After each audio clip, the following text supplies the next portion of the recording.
Welcome to the Generation Fit podcast. I'm Coach Chris with Coach Benji.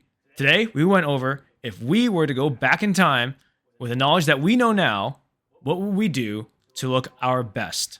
And we talked about random stuff. In this case, the failure of the American education system.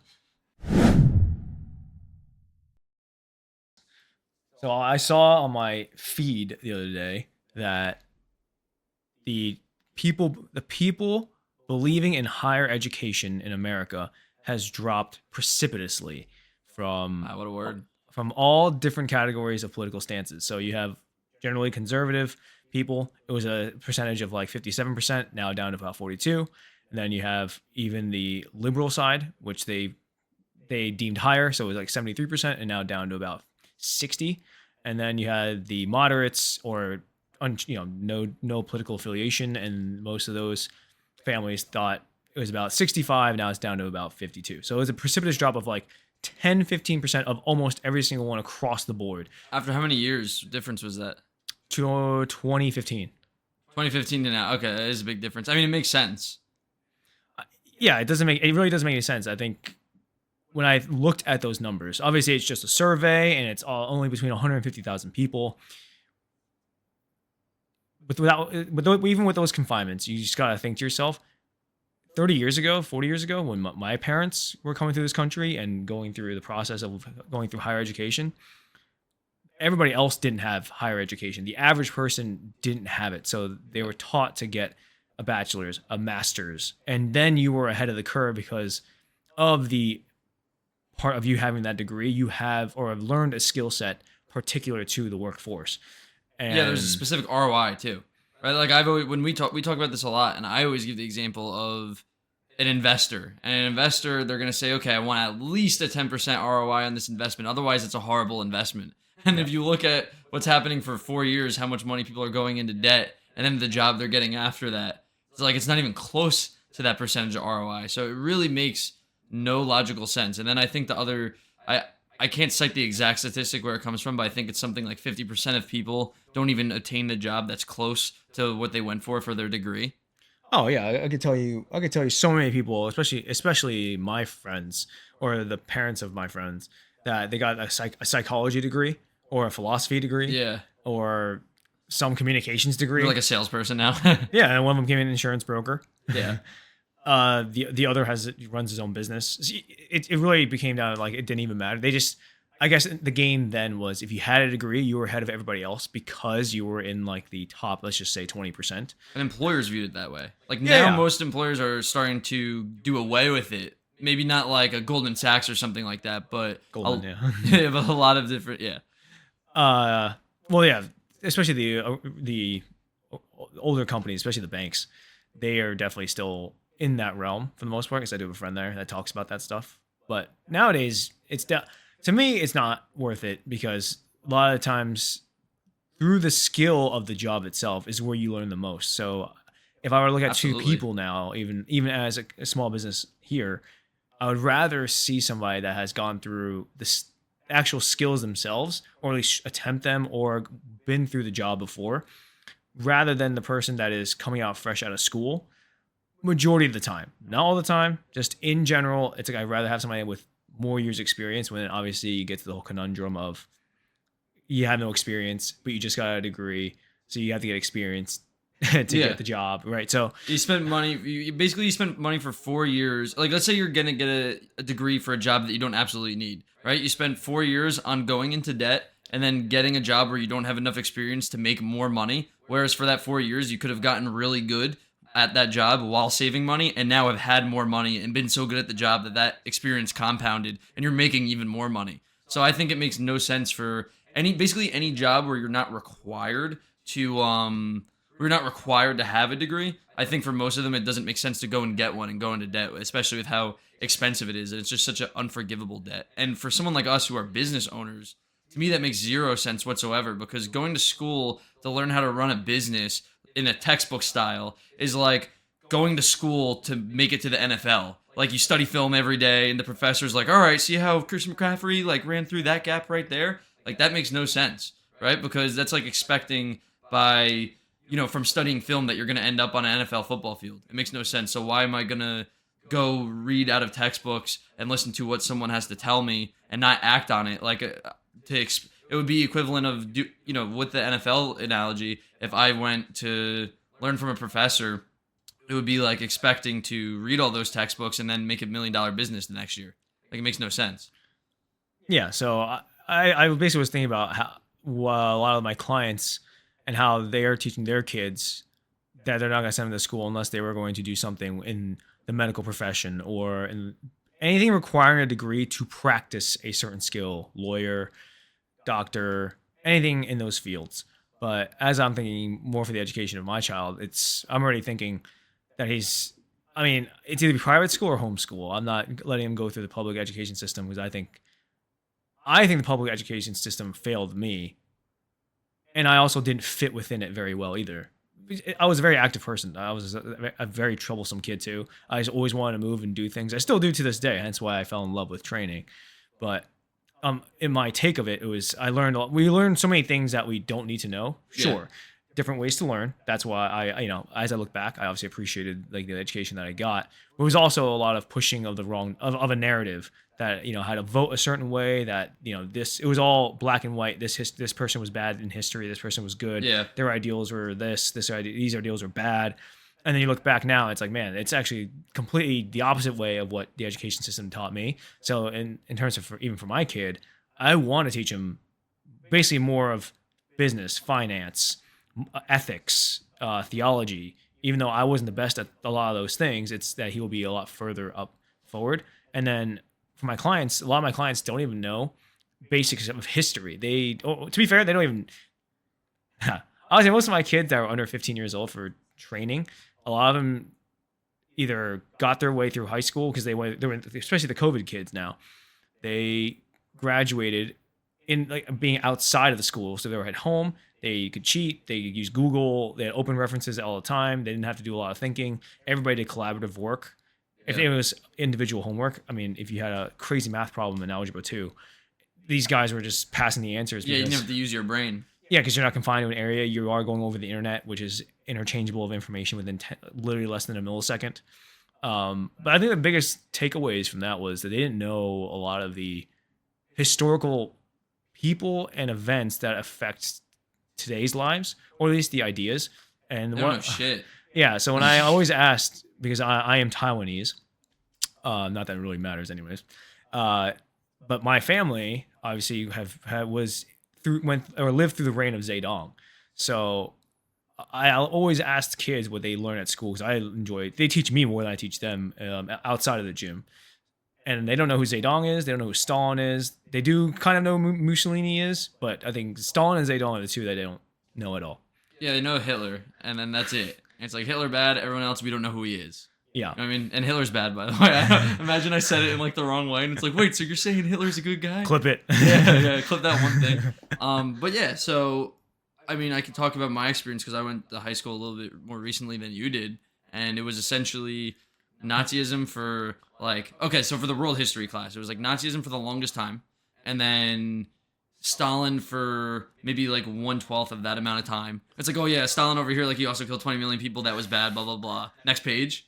And then Zedong, we didn't even talk about him at all. Like, I just knew he was. I think I raised my hand once. I was like, why aren't we talking about this guy? Like, he was pretty bad too, right? Like, didn't he kill, like these are rookie numbers compared to how many he killed. And the teacher was just like, yeah, he was really bad. Okay, so,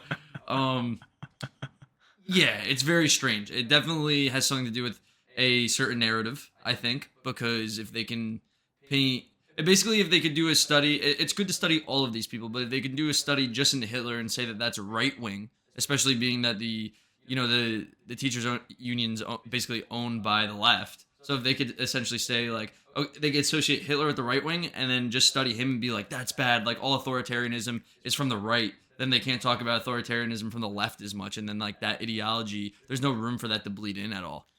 Oh yeah, it's exactly what it is. I think that's why when you listen to a lot of people, especially like Peterson and Shapiro, it's like when they try to define what is the far left, it's tough because we have the examples, but we don't teach it to people, and it's also a little bit harder to define because the line has been drawn technically. It's just when it happens, that transition just happens so quickly that you don't even realize that you're already there. And that's why I think people are thinking, it's the demise of America. But realistically speaking, and we're talking about education, but just in this case, we're not educated on what they did, especially these massive dictators that are obviously terrible. But Yeah. imagine like, Zedong has numbers that surpass Hitler by 5, Yeah. multiplied by 5, right? Yeah. So it's like, yeah, obviously he did bad things, duh. But multiply that by 5, it's like that's the worst possible evil. That's like as Yeah. multiplicatively more evil. Yeah, Zedong is basically like Messi, and Hitler is basically like some dude that plays in the MLS in terms of how many people they killed. Yeah, it's unbelievable. So when I talk to these kids about what they learn and what's going on, and I ask them just basic questions of what you've learned. I think the biggest takeaway is definitely now they don't learn about world history, especially the ones that matter most, even or correlative to today. They just talk about what happens today, and that's kind of it. And Yeah. and then push the narrative one side. They don't know anything about world history, so the past, what people have done before, to understand what not to do going forward. And then they also just don't learn how to think critically besides the information at hand. They also just intermingle with each other to get the answers, so that there's no depth of process of thinking where there's depth, where they can actually extrapolate information Yeah. and articulate it. So that's why I was blew my mind when all this comes together, because I've not really worked with college age kids. I mean, to be fair, it's like I was dirt poor in college too, so Yeah. I wouldn't be able to afford a trainer. But parents are affording for the kids. It's like I can easily talk to them and understand where they're coming from. I can basically get at least like the ethics or the morals they were taught from their parents right Yeah. then and there, and how their schools are doing versus other schools. So it is crazy to think about. Yeah, we're not taught to think for ourselves anymore. Like, that's not a virtue. If anything, that's considered a vice. If you question the teacher, that's bad. I was lucky enough to have one teacher that went against that grain and challenged us to question everything that he said and every other teacher that we did have. Right? Because now the difference is they teach us not to think, but they teach us what to know, and what they know is fact, at least, and then that becomes, in our mind, fact, when really it might not be at all. All right? Whereas this guy was saying, we're going to debate every topic, and every claim I make, I want you to question that, and I want you to come back with a fact to try and prove me wrong, and you very well might prove me wrong, and students have before, and like that's the whole point of thinking for yourself. That's what I want to set you guys up to do. So it's really scary times when every other class I had was the opposite. I ate lunch with him recently. He was one of my high school English teachers, and he was just explaining how the curriculum has changed. Now, like, you need a book written by an author from like every single like marginalized group. So like, essentially if there was a book that was really good and taught a good lesson, if it was not by someone that was like checked all these boxes, then that's not they might replace that book with another one now. It's just really scary because it's so much fluff then. Like, it's not based on merit anymore. It's based on external characteristics, just in terms of what material they're reading. Yeah, it's so bad. That's so bad. But either way, we're just getting at the point at most of the things in education. I think the American system has failed us as a whole. Basically, you can say it's for monetary reasons. I assume so, and also to be able to fit within a certain system. But it's also because this education system has been here since what? Which president said it? Not Eisenhower. Well, I don't know exactly. Like, what do you mean by this education system? Basically, the whole point was that they were supposed to set this education system so you were able to work in the machines factories. Yeah. So that was set. Yeah. I forgot which presidency. Okay, so it was probably a while ago then. It was probably the early 1900s, I would think. Yeah. So it's basically the same system has been set. Obviously, new material has come in or it has changed, but I'm just saying the actual system itself has been here I see what you're since then. Well, now instead of factories, it's like they're manufacturing our brains to go to the modern day factories, which is just our 9 to 5. But it's like the same thing. Yeah. The whole point is that you don't think for yourself. And to be fair, it's like I would say is if you were to give people an option to think for themselves, they wouldn't even want to because that requires so much more effort. It's like it's the whole thing overall. But that's like why 1984. It is 1984. People can't. Some schools actually banned that near us. So really, yeah, you can't. We can't read it around here. Oh. Wait, you can't wait. The book that talks about the dangers of censoring. They say you can't read. They banned that book. Some of my clients, their kids are saying that it used to be pushed to be reading a certain amount of books, like Gatsby. Fine. Yeah. I know some places also prevented 1984. So I'm like, what's the reasoning though? They don't care. They would never. They just do. Oh, we didn't read it. Like, oh, we didn't read it. You know how like there's like specific curriculums that you're supposed to read. Yeah, but what do you think the school district's reasoning was? I didn't. I just assumed that didn't go with the narrative. Yeah, I mean that would make sense. Well, that's really scary. That's really dicey. It's just so ironic that the book that talks about the dangers of censoring and what happens when you control the flow of information, they banned that book.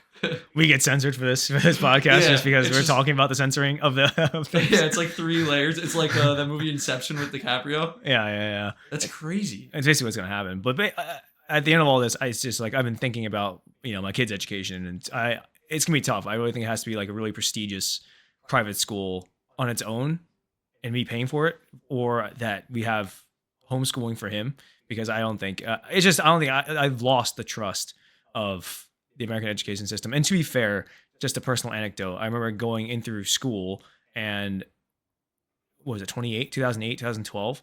So I wasn't even able to vote then, and my guidance counselor at the time was telling me I had to vote a certain way just because, and I'm always asking why, and then she would never give me an answer because this was the right way to do things. This is the right way, and So scary. yeah, and that was my guidance counselor who told me I had to go to college. And I went to college for baseball, so with or without her guidance, she was not the greatest person. The worst guidance counselor. Oh, the worst. I mean, she was so. I mean, I didn't know any better at the time either. I'm just saying, imagine trying to guide somebody, a future worker in the workforce, and then it was like was confined to that thought process. Hence, why I got into the field that I did, because there's so much.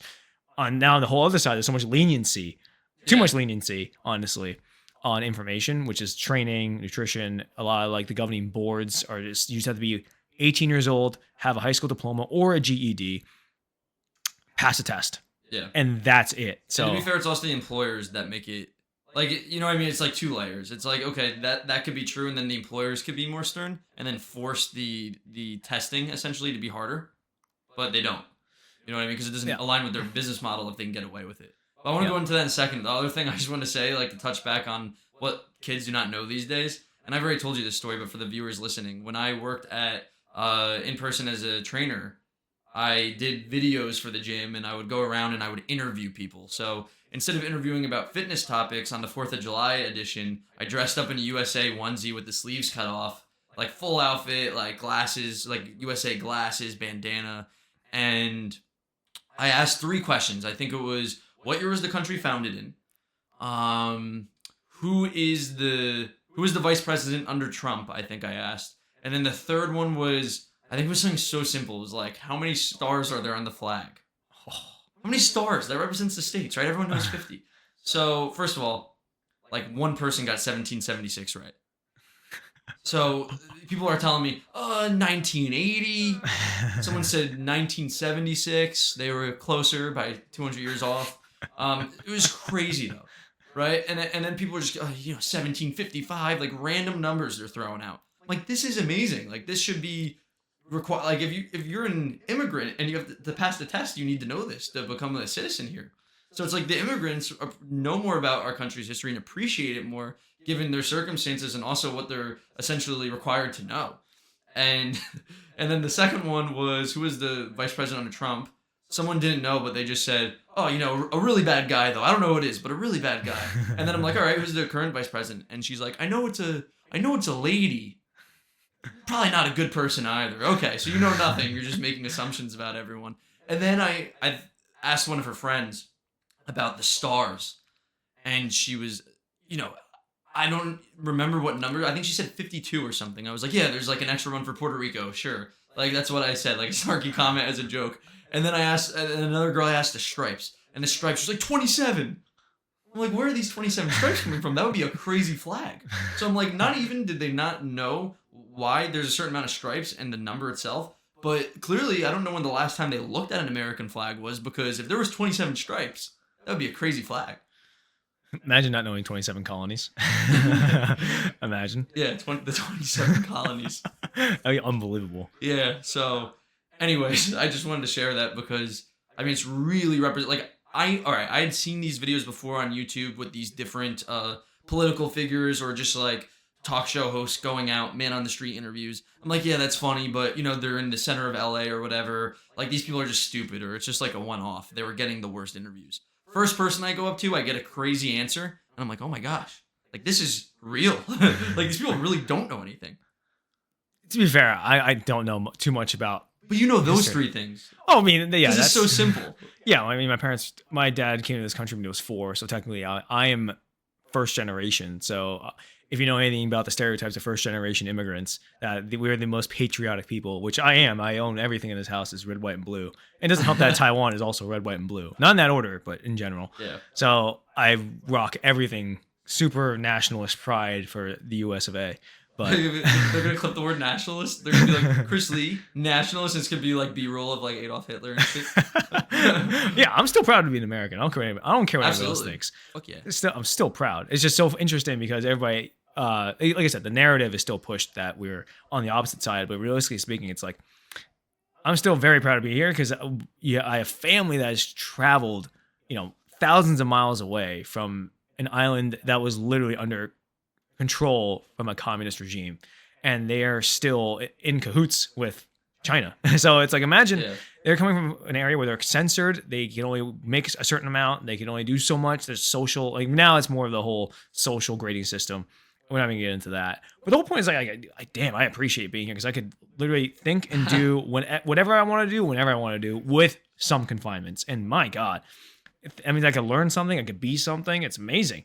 And I think we don't appreciate that as a whole nowadays. Absolutely. Well, then some random white chick sipping her Starbucks is gonna come up to you, who's like family, like makes $1 million a year, and she's gonna be like, and then she'd be like, they just didn't try socialism right. Like I could, like if I was the leader, I could do it better. Oh God, the naivete. Honestly, they think they all could be the best leader of all time until they get slaughtered. And the next thing you know, you have a whole other dictatorship. Yeah, well, that's the thing, right? That's a good example. Imagine if it did work perfectly. Like, I don't want to go into it too much. I'm just saying, like, people say, okay, like, hypothetically, it could work perfectly. And then, like, what happens when, like, that person's head's cut off and then you got the next person? Hell yeah. So. That's the American education system, baby. Yes. Okay, guys, so our topic of the day, you ready to get into it? Yeah.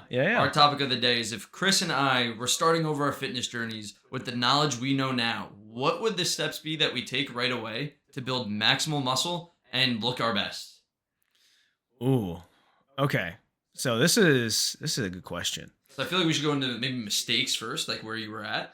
Yeah, I'll kind of give you the overarching journey first. So I've been lifting now for 13, 14 years, give or take. And to be fair, in those 13, 14 years, the first half was mostly strength conditioning.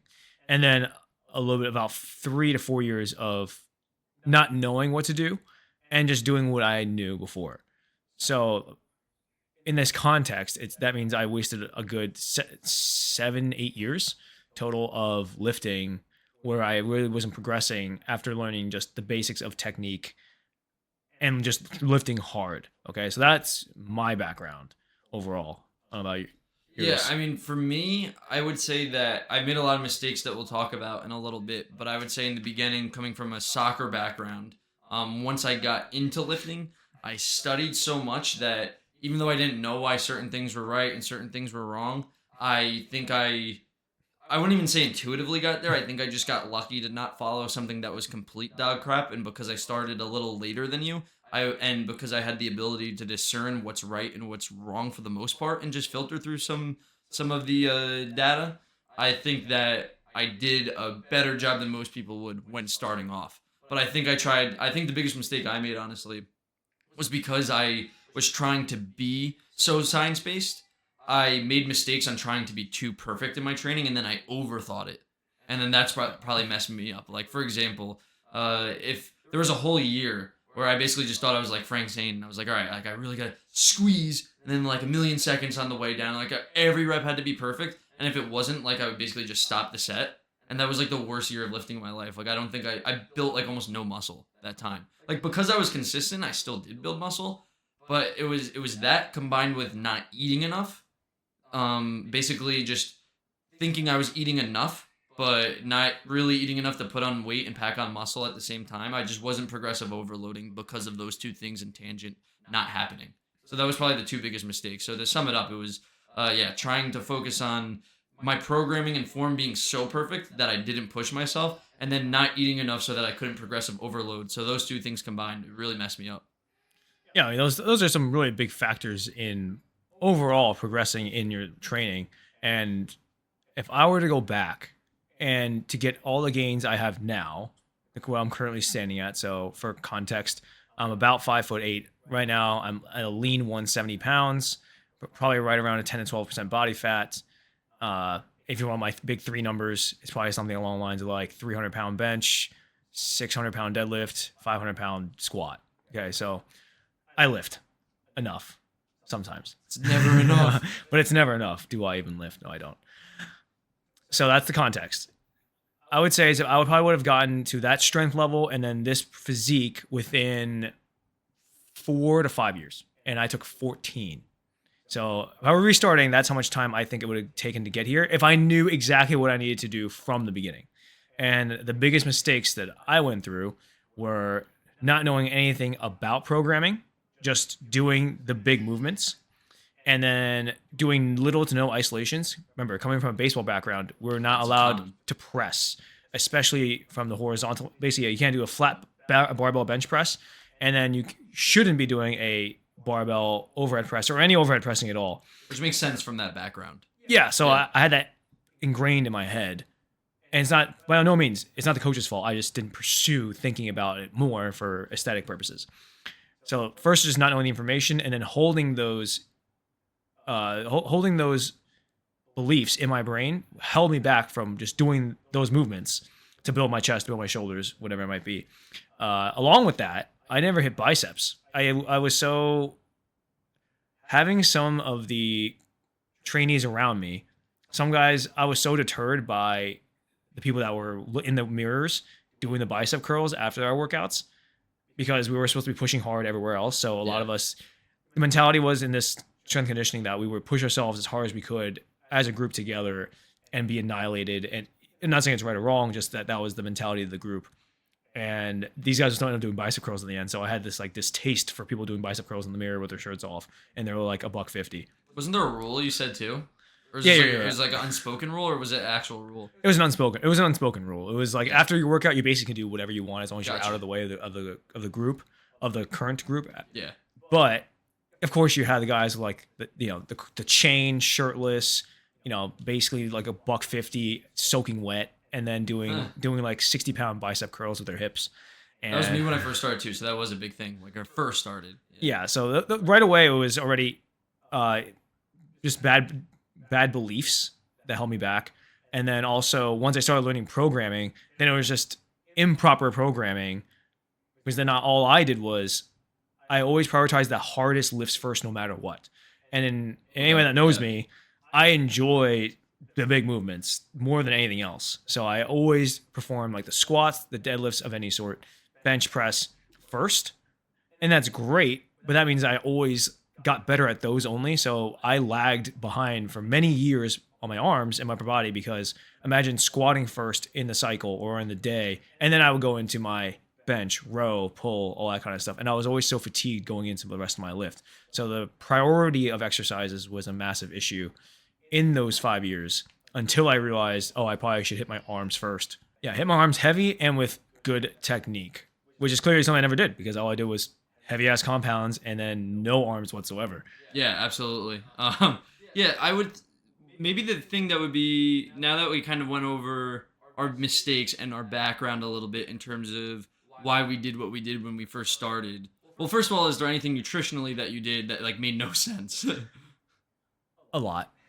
No, I'm an all-in kind of person, all or nothing. So right away, my coach gave me almost like a welcome packet, and it was like success stories, who we are about, and the nutrition side was you just gotta eat a shit ton of food that are in these categories, and it was the normal things that you would see: lean proteins, all the protein list, healthy carbs, healthy fats most of the time, and make sure you eat a lot of them. I assumed he would work with athletes that just don't eat enough, which is honestly probably true. Yeah. Or eat the wrong stuff, enough of the wrong stuff. So I was always still fat from lifting, even till 2016. So that's still 7 years where I just ate protein, carbs, It fats, was the healthy. right stuff, but a lot of it. Yes, I healthy foods probably hit my protein target most likely, Yeah.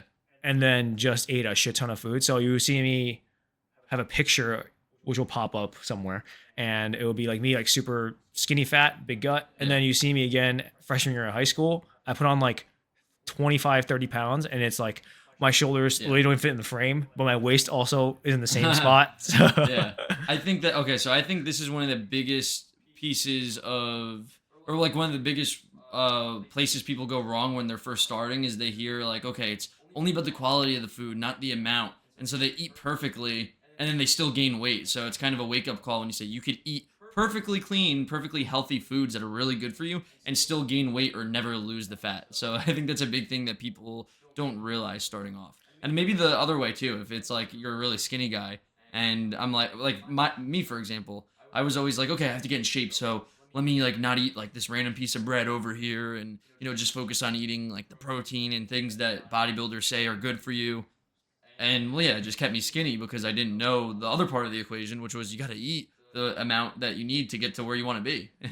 oh, absolutely. Yeah. So so now if I were to tell my younger self exactly what to do and he listened, which is already a big feat if this was even possible. Maybe it will be in 50 years from now when this podcast is still listened to. Oh yeah.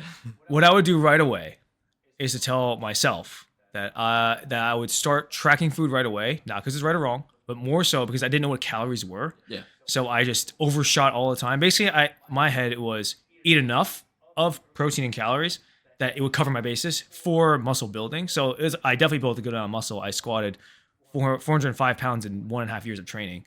So put that in perspective. And then also deadlifted almost 500 pounds that same year in about a year and a half. So Yeah, it that's definitely awesome. worked. It definitely worked. But I didn't look good at all. I just did it. Right. So that would be one of the biggest things. And then the second one would be to follow a program, follow all the way through, feel it out in terms of what hurt, what didn't hurt, what felt good, what didn't feel good, and go from there right away. Because I used to be so stringent on the programming that I would, if it called for 6 sets of 4 on, let's say, bench press, I would do 6 sets of 4. It did not matter if my pec muscle was tearing off my sternum. I would still do go it. through it, no Yeah. matter what. Like if God forbid my shoulder hurt, I would push through that shit. Yeah, I kind of had the same thing as it related to, well, specifically bench pressing. I remember whatever program I was running at the time, let's say it was like 4 sets of 5 to 8 reps on a bench press or whatever the rep range I was doing. And if I had shoulder pain that day, it's like I was still bouncing the bar off my chest to hit a new number. So like I guess it kind of flows into ego lifting also as a beginner, which didn't last that long for me. I evolved pretty quickly, but in the very beginning, well, for reference, chest is and has been for a while my weak point. It's gotten a lot better, but for most of the time, I didn't know how to activate my chest. And some guys bench press and they just get a massive chest right away, and they could just bounce the bar off their chest, whatever. They don't have to think about it. For me, it's like I started off weighing 130 pounds. Within 6 months, I was bench pressing 225, and my chest did not grow at all. My shoulders were the only thing that grew from that, shoulders and triceps. So for me, it was like if I had learned earlier, and there's a lot of other variables here too, but just not to ego lift on the big 3 movements, and that wasn't what was going to build the body that I was trying to build based on my genetics, I wouldn't have done that probably at all, because I started lifting to look a certain way, not to lift a certain amount. Maybe for some people it's both or it's the opposite. It's obviously nice being strong and you will get stronger through time, but I would say that was how I was lifting was just very incongruent with my goal of looking better. And I think a lot of people do the same. They say, I want to look really good. I want this V-taper aesthetic physique. I want to look like this guy or that guy. And then their training is totally incongruent with it and doesn't line up at all with what they're trying to achieve. They're trying to have a really nice chest shelf, but they're benching like 300 pounds, slamming it off their chest at a flat bench press. And so like chances are that's not going to build the barrel chest that you want. Yeah, there's so many factors that can change a lot of these things. Totally. And coming off of that, I would say is the technique is so important, and I'm glad I got a coach early on, and that I was able to afford a coach, because he instilled the greatest of all techniques for almost everybody that I've ever worked with. Anybody who comes out of this gym came out with such good technique. So for any of you new lifters or newer lifters, I would 100% get a trainer in person or online, but somebody that can guide you through training, through technique first, Yes. right away. Because once you nail the technique to a point where it's proficient, you can basically surpass this massive window of basically just lifting that doesn't matter. And you Yeah. basically can get to better results quicker. Basically, Agree with that. yeah, the saying is that you need to do just overall more practice, because the more you practice these movements, the better you can get at it quicker. So why not just get better practice right away? Yeah, I totally agree. I mean, people that like when I was a trainer in person and you have to sell people in like this private room kind of and convince them to do things. I mean, that's a big thing I would say. I would say that, there's people that come in here. I've been to gyms where people I've seen come in and out every single day for 5 years. They do everything wrong and they don't get good results. I'm like, for you, it's like you spend this amount of money, 3 months later, you know how to do everything perfectly, and you've gotten more results than that guy did in 3 months, and then you'll continue to pile on those results for the next 5 years when that guy that's going parallel to you didn't at all. So it's like, would you rather pay down your lack of knowledge with money and learn it quicker so that you could get what you want? Or would you rather learn the hard way over 5 years to learn these lessons like Chris and I have, and then be able to tell someone, 5-10 years down the line, oh, these are the mistakes I made, I'm going to set you up better? Would you rather be the person that made mistakes for 10 years or made mistakes for a few months and had an expert tell you what those mistakes were so that you could hone in on your technique and all the other things as well? Yeah, basically pay down the ignorance tax now, so you don't Yes. have to pay for it in time. Basically, you're either paying money or you're paying time. So you might as well learn it now and pay it down if you have the resources to do it, because you just expedite this process. Like I said, I lost basically 7 years, and I say lost in the sense of there was a lot of ups and downs, and those are obviously great learning experiences. But if I Yeah. were to get to this physique that I do have now, I could have shortened that by at least 7 years, 8 years. If I could have done this in 5 years, if I was truly just going for pure aesthetics. Yeah, I mean, this is the thing where it's like you could hear it in my tone probably. It's like I definitely feel the same way in the sense of like it's almost regretful in the sense of, oh, like where I could have been now. Imagine if Yeah. all 5 years that I've been lifting or all that I was doing everything right. Like imagine how amazing that would be to be able to say that and like what the result would be, how you would look. But it's just not it's really not the case for anyone, right? Like that's the thing that people have to understand too is you don't overthink and be like, oh, am I not doing it perfectly? Because Benji and Chris said, you should try to do this and this in the beginning. It's like, yes, we're here to guide you through tips, but no one's going to start anything, even with, the greatest person in the world who does it in their ear and be able to nail it right away. Like it's going to, even if you pay money for a trainer, you're going to be that much better very quickly, but you're still going to have skin in the game and put time into it to get better. There's just no way around it. Yeah, but if you basically start off, get a trainer, learn great technique, start tracking what you eat somehow, whether it's by looking at it, but mostly we have apps now. Basically, go through those big threes Yeah. to start off, and you're already at a great spot because you understand literally what happens physiologically to your body in terms of movements. Literally, it's called kinesiology, and then you have understanding how you feel, but so your biofeedback, and then on top of nutrition, the biggest components, which is literally calories, and then when you eventually get to protein. But Calories, protein. Well, what would you focus on first? Maybe we can go into like, okay, if you were starting, like you knew zero about nutrition and you needed to start having a better diet tomorrow, it's like, what would the order of changes that you make be? yeah, It might be a little different depending on the psychology of the person. But like I know for me, for example, and I mean, well, at least what do we do with our clients? Like with our clients, for example, it's they come in, they know nothing. They take pictures of their food for 3 days. So in your guys' cases, you could track your food for 3 days to the best of your ability. And then instead of aiming for a certain calorie amount, like the next day, it's like just aim for hitting a protein target. So it's like you stack small wins on top of each other. So it's like, I think that's a good way of doing it too, because there's so much information that someone could read one article and have all the tools, but then they can't execute any of it. So I'd say is like, do one step at the time in the sense of, okay, we know hitting your protein target's important, but doing that and hitting a certain calorie amount right away is probably going to be difficult. So for 1 to 3 weeks, maybe just focus on hitting your protein target, a gram of protein per pound of body weight. You'll inherently probably be eating a little bit more calories, and then go into, okay, this is how many calories I need in order to attain X result. I think that makes the most sense for like complete beginner that's never done anything right. Yeah, on the nutritional side, that's completely correct. That's exactly what we do with our clients currently.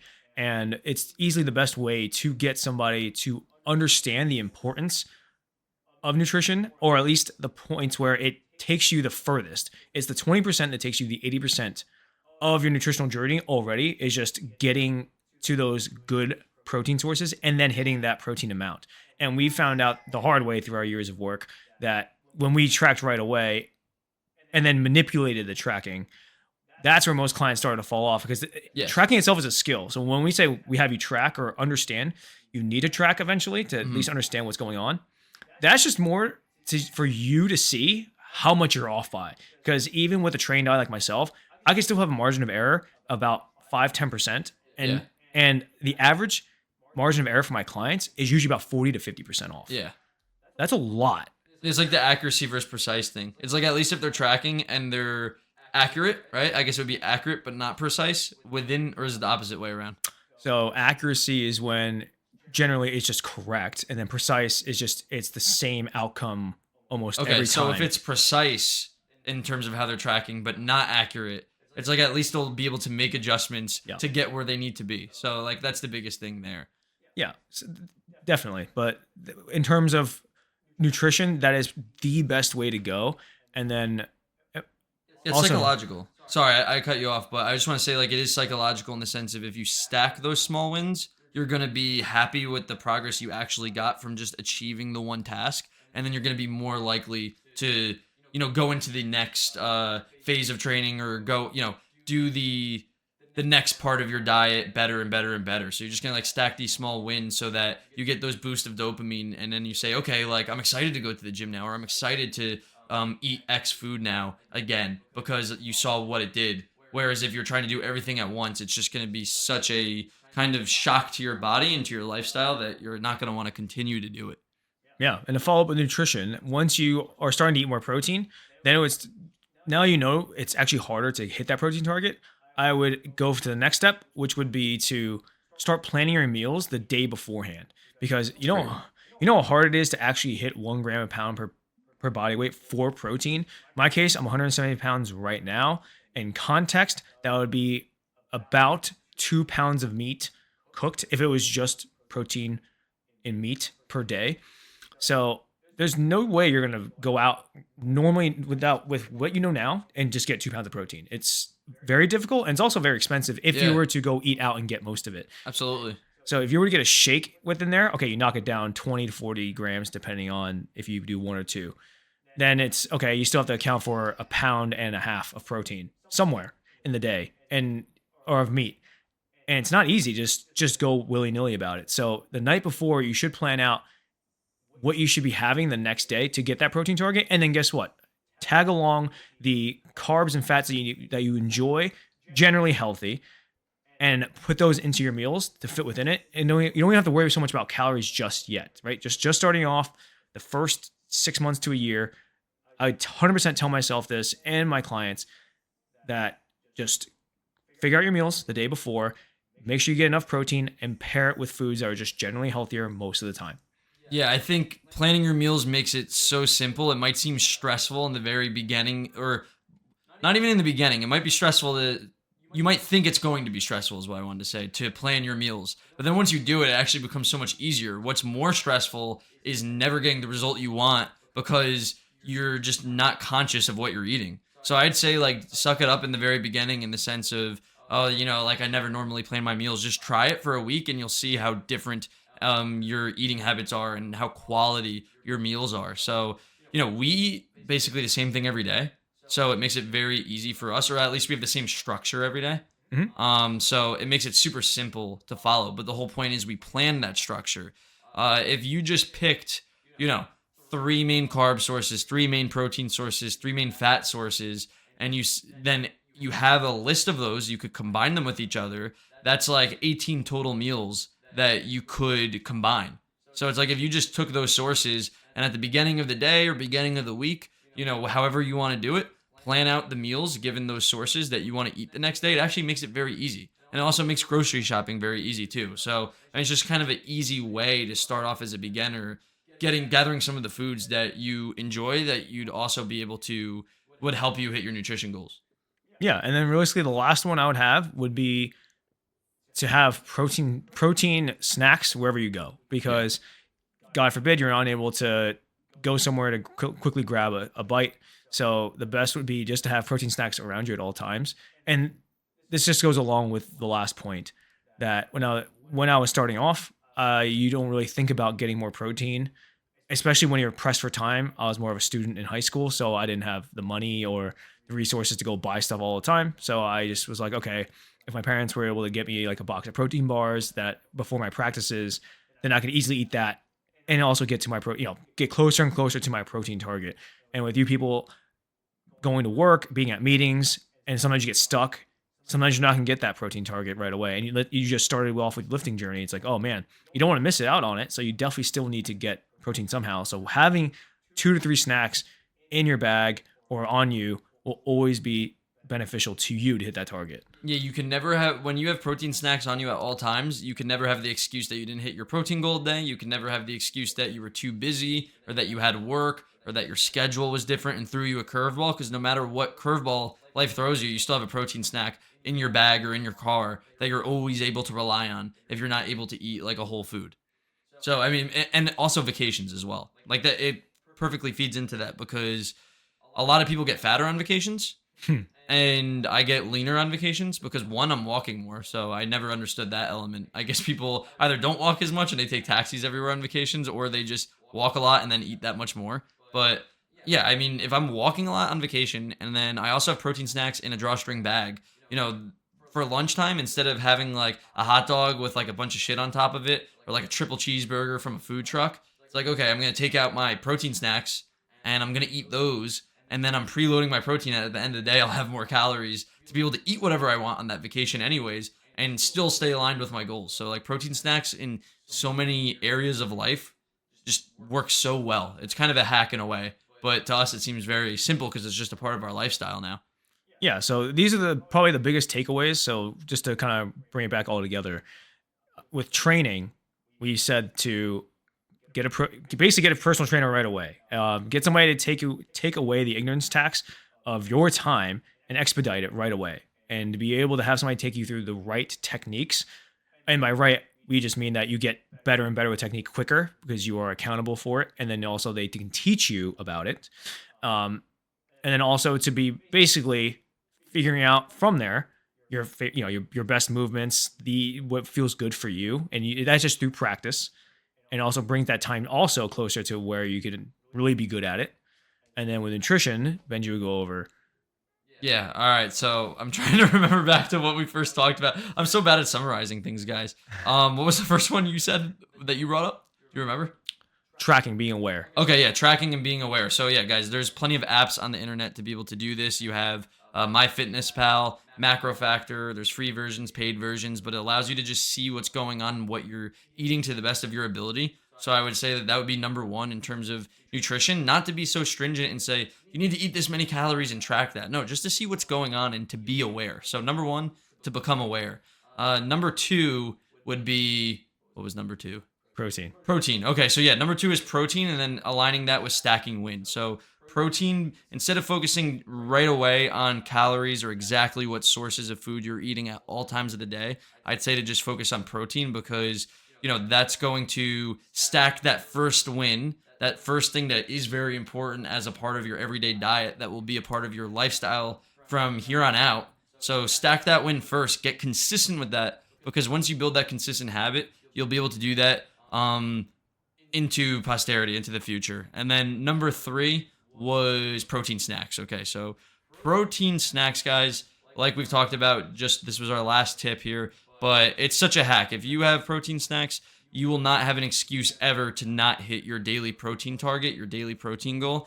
And we can basically, when we tell our clients to have protein snacks, they can never come back to us and say, "Oh, Coach Chris, Coach Benji, I didn't hit my protein target." It's like they're just not listening to us at that point. It makes it impossible to not fill in the gaps when you need those gaps to be filled to hit your protein. Mm-hmm. And then another tidbit was planning your meals.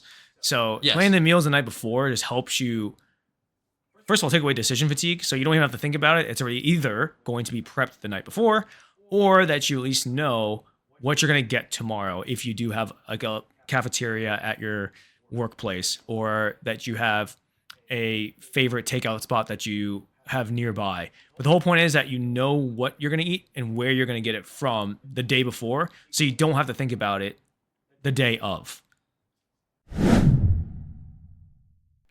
If you got value from this podcast and want to keep getting value from us, subscribe to this podcast.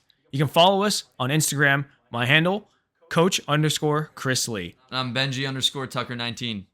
See you later, Gen Fitters.